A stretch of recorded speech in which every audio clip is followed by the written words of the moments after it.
through their love, they both got out of the shelter system. Memory, December 1965, 5 years old. My mama tells me in a scary, loud, life-threatening voice to stop scratching my Coochi Snorcher. I become terrified that I've scratched it off down there. I do not want to touch myself again, even in a bath.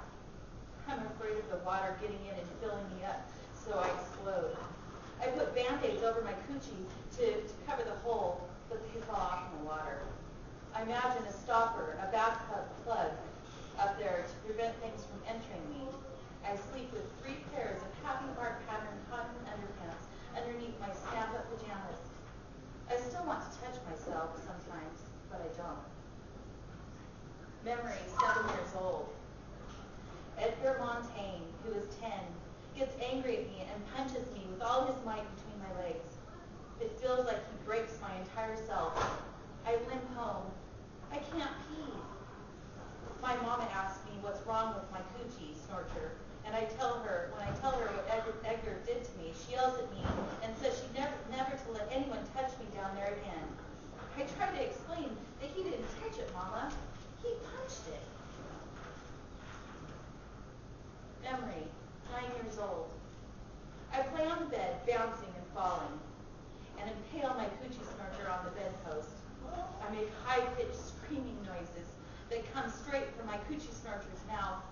I get taken to the hospital, and they sew it up down there from where it's been torn apart.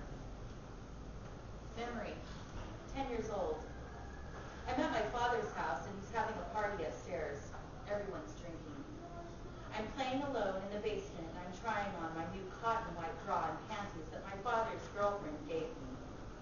Suddenly, my father's best friend, this big man, Alfred, comes from behind me and pulls my new underpants down and sticks his big, hard penis into my Coochi Snorcher. I scream. I kick. I try to fight him off, but he already gets in. My father's there then, and he has a gun, and there's a loud, horrible noise, and then there's blood all over Alfred and me. Lots of blood. I'm sure my Coochi Snorcher is finally falling out. Alfred is paralyzed for life, and my mama doesn't let me see my father for 7 years. Memory, 13 years old. My Coochi Snorcher is a very bad place, a place of pain, nastiness, punching, invasion, and blood. It's a site for mishaps. It's a bad luck zone. I imagine a freeway between my legs, and I'm traveling, going far away from here. Memory, 16 years old. There's this gorgeous 24-year-old woman in our neighborhood, and I stare at her all the time. One day she invites me into her car. She asks me if I like to kiss boys, and I tell her I do not like that. Then she says she wants to show me something, and she leans over and kisses me so softly on her lips with her lips, and then puts her tongue in my mouth. Wow.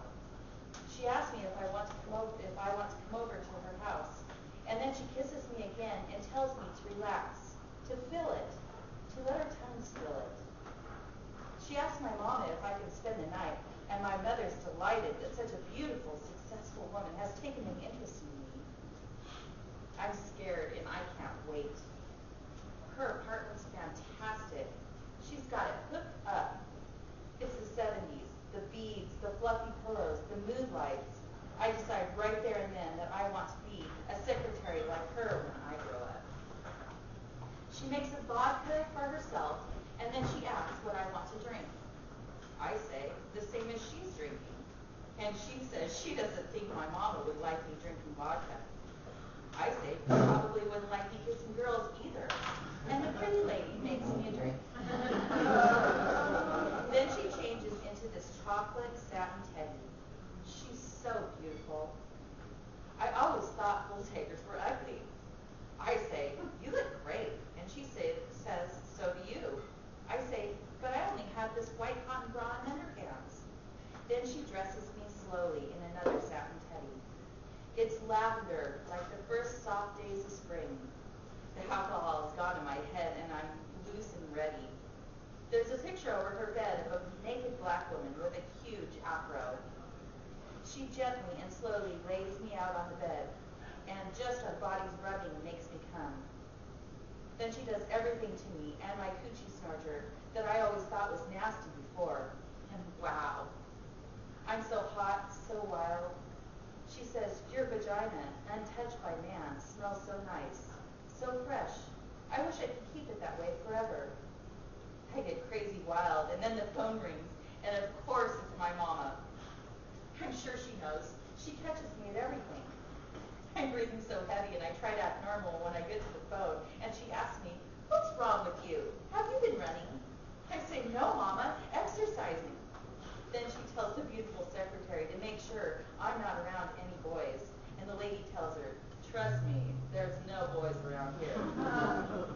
Afterwards, the gorgeous lady teaches me everything about my Coochi Snorcher.